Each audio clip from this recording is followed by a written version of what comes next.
Hello, everybody, and welcome to our podcast, Unpacking Organizations, where Rupert and I talk about our passion topics and help you unpack some of those. Unpacking Organizations, the Practitioners Podcast. Sponsored by Orgvue. See tomorrow's business, today. So, Rupert, today I actually have a topic that has been the bane of my org design career. Um, and I think you already have guessed it. It's the whole idea that when we do org design and when we have job descriptions laid out, then we talk about that who is responsible for it, who is accountable, who do we consult. So the whole overlay of RACI on our org design job descriptions or the new roles that have been created, it just takes the energy out of my whole thing, and I've never been able to explain people what is the difference between responsibility and accountability. But then there are so many more odd models out there. I know that there is rapid, then there is a dare model, but I also know that you have a model that I really like. So, why don't we talk about that model and unpack other things, that why do we actually, everybody is so inclined in using RACI when it never actually works and everybody hates it? I think everyone uses RACI because it's the thing that everyone knows. Hmm. Um, the thing that I get when I talk at conferences, and I get the biggest applause and laughter and what have you when I talk about RACI. I wrote a blog about this, I think 11 years ago, and it was the blog that was a runaway success. Um, so, like you, I spent a lot of my life trying to get people to fill in a RACI and explain the difference between responsible and accountable. And the way I would explain it is if you're responsible, you have to make it happen. And if you're accountable, you get shot if you don't. Hmm. But Oh, that's then, a good one. Okay. yeah, not really, because if you're the person that gets shot, then you'll shoot the person responsible. So what does it really mean? Everybody Uh, dies. and then Um, I've had everyone dies. And then I've had conversations like with French and they in the French language, they don't even have the difference of the word responsible and accountable. So oh, the very differences doesn't even interesting. exist in like in the language. And I kind of think to myself, well, aren't they really the same thing? Like if you're responsible, you're responsible. You have accountability for making that happen. If it's a decision, you have a responsibility for creating the recommendation, pulling all the data, speaking to the advisors, consulting with the right people so that you can then get the decision made. If it's a piece of work, you're responsible for getting that piece of work done to the level of. So, in my mind, let's combine the R and the A and just make it an R, responsible. But then we get to our good old friend, the C and the I, consult and inform. Now, when I would sit in these workshops defining the roles, and you would write down an I, oh, this role needs to be informed. And then people say, oh, no, no, no, no. They need to be consulted. So, what's the difference between consulted and informed? Is before the decision is made or the work is done, you have input into that decision. So, you are consulted. You don't have any veto power, but your opinion is heard, etc., etc. And informed means when the decision is made, you have to be told of the outcome of the decision. And many a time I feel they're the same people. Like people who you're consulting should also be informed of the decision. And so Yeah. I'm like, okay, I'm filling the bubbles across everybody, Yeah. right? And you're also putting CI the whole time. So Right. C/I, and you're often, by the way, you're putting R/A, responsible and approved. Mm-hmm. And then I'm like, okay, so I've not once, and if someone listening to this podcast has ever seen someone do this, please let me know. Reach out to me on Shradha on LinkedIn. Um, I've never seen someone responsible in an organization go through, there's a decision that needs to be made. I'm going to check the RACI grid now and see who I need to consult. I mean, what happens with this data? So we spend days of very expensive people mapping this all out, for it all to go into some sort of matrix, for it to be ignored for the rest of eternity. So in my mind, if you're responsible, you should be responsible for knowing who to consult, and you should be responsible for knowing who to inform, and that's why you're responsible. And we, as org design practitioners, don't need to go through a workshop process to agree that. So throw away the complexity, get rid of the accountable, consult, and inform. So the only thing that's left over from the RACI model is the R, which is responsible. So what else is there? Like, we know that people who are responsible then they need more support. What else is needed in the So organization? exactly. So it's a decision. If you're responsible, it doesn't mean you have unilateral ability to decide, because often decisions are made because by multiple different actors. Why? Because there's a tension between different criteria. Um, and so for me, you need to understand who is the decider, or who needs to agree this, or who has veto power in terms of that decision. And in other words, who is approving the decision. So for me, the acronym that I've chosen is A for approve. Who is approving? So I'm responsible, and actually, from a governance perspective and everything else, it is quite important to know how decisions get made and where you have A's for approve. People also get confused about sponsorship. Like, how do you think about that? Like, whose sponsor is the person who's going to approve? Like, there is a lot of that word that gets thrown out when I do my work like this. Yeah, and I think that's a big corporatist language. You know, I'm a sponsor. I mean, and I see people puffing their chests out. I'm a sponsor, and I'm sponsoring this. Like, if I'm responsible and I need help to unbottleneck, then I should go and find people to help me. If you're a leader in the organization and you give responsibility to someone and you know they need help, you should help them. That's part of your job. Take away bottlenecks, give support, give coaching, give guidance. Again, from a org design perspective, do we need to define that in a matrix and put S for sponsor or something like that? I don't think so. And I think it's very context specific. You know, so I think it's unnecessary to define that inside the org design process. Does it mean that you don't have sponsors or people that are helping? Of course not, but that's a different point. It's a little bit like C for consult. Of course, I have to go and consult people because I don't have all the knowledge. I need help. So I go and consult people, but I don't need to define it into a grid, into some sort of system, into a matrix that then is generating job descriptions. And what am I doing with that data? It's unnecessary. Um, So we have responsible and approve. and we have approve. So R and A. Yeah. What else, Rupert?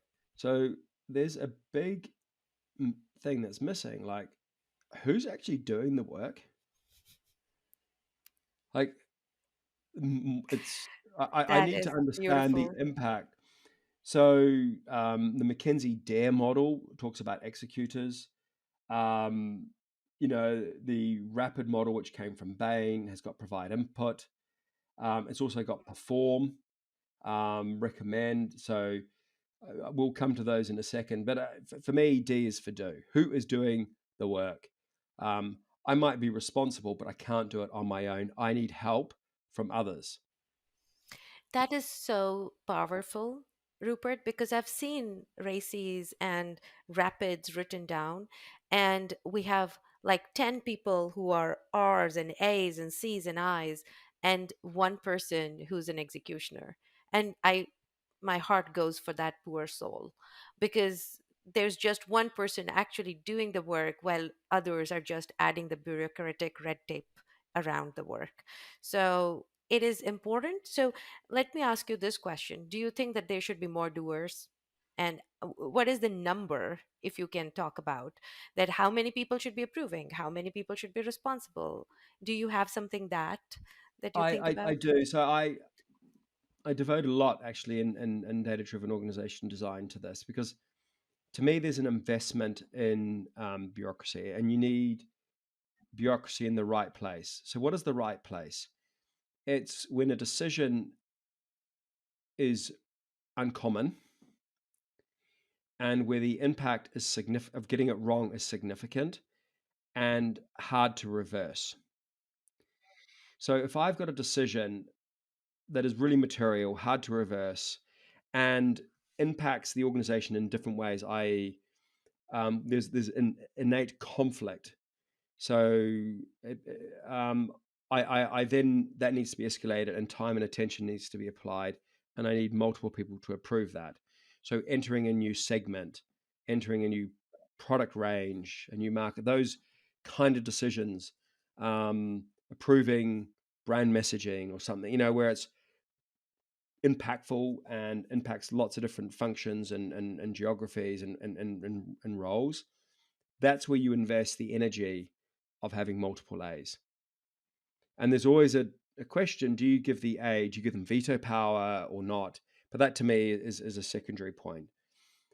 Where the decision is routine and it's happening all the time, even if it's quite impactful, you can create routines and mechanisms for the person responsible to get it done, so you've got speed.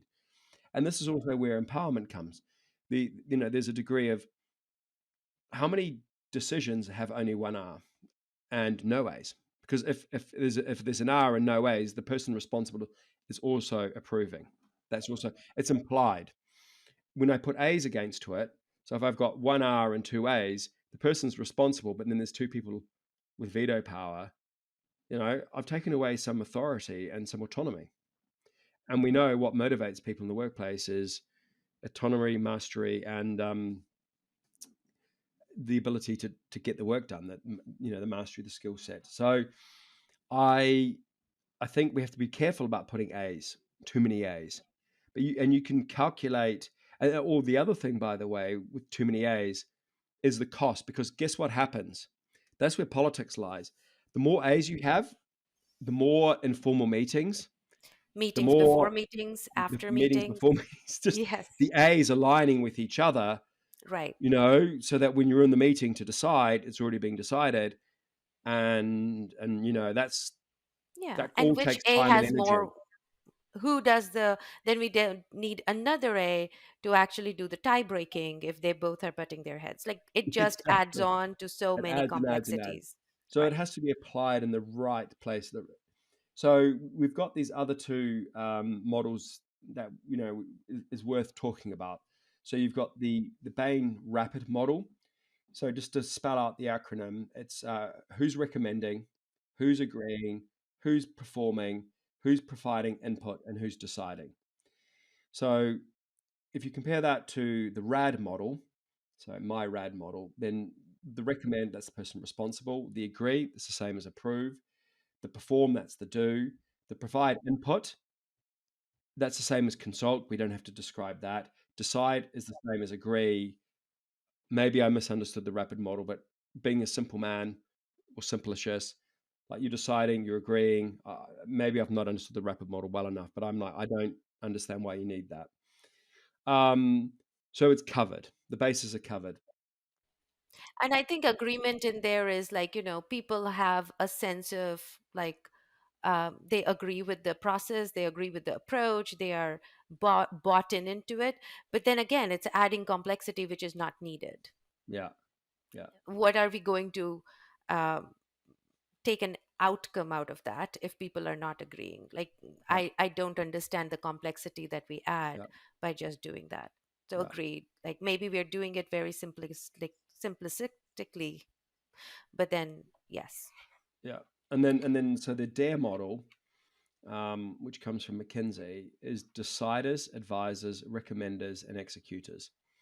So in my mind, this is actually not a million miles off the RAD model, actually, Mm-hmm, because mm-hmm. the executors is the same as do. The Right, deciders are who's approving. The recommenders, well, they're kind of who's responsible, and the advisors, well, they're kind of who's been consulted, and if you're right. responsible, you should work out. So I don't see the value out of the being specific about the advisors. If you're and calling it recommenders, I know it's about decision making, and you should have a clear recommendation. but the person responsible should be recommending. But I don't like it in the sense I like the clarity of who's responsible, and you Right. know, responsible is the same as accountable. Single point of accountability, giving autonomy. I think it's a lot more positive to think about RAD in that way. Um, Simple, positive, more powerful. And I also feel that people who are responsible have to lean into the culture of the organization.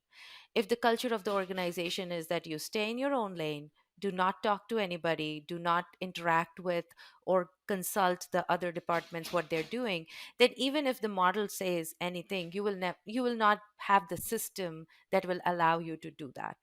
Right? But if you have the organization where people are more collaborative, they want the different departments to come together to create a process and make decisions, automatically it will make the responsible people more open to collaboration outside. And so I think that is more important than putting all of this into the paper, and ensuring that somebody's following it. totally agree. So, Shradha, what from all of this, what is your big takeaway? This was a great unpacking for me, because many a times I have really been entangled into these models. The biggest takeaway for me is that understand what you really want to know. You want to know who does the work, who approves it, and who's responsible for it. And that's all we need. So do not overcomplicate. But the other part is, like, I think it's extremely important who's doing the work. The RACIs, the rapids, many a times we just do so much of complexity, but we don't even know who's doing the work. And I think that is the powerful takeaway for me, that ultimately, finally, who is actually executing and doing the work, which is most important, and what do they need?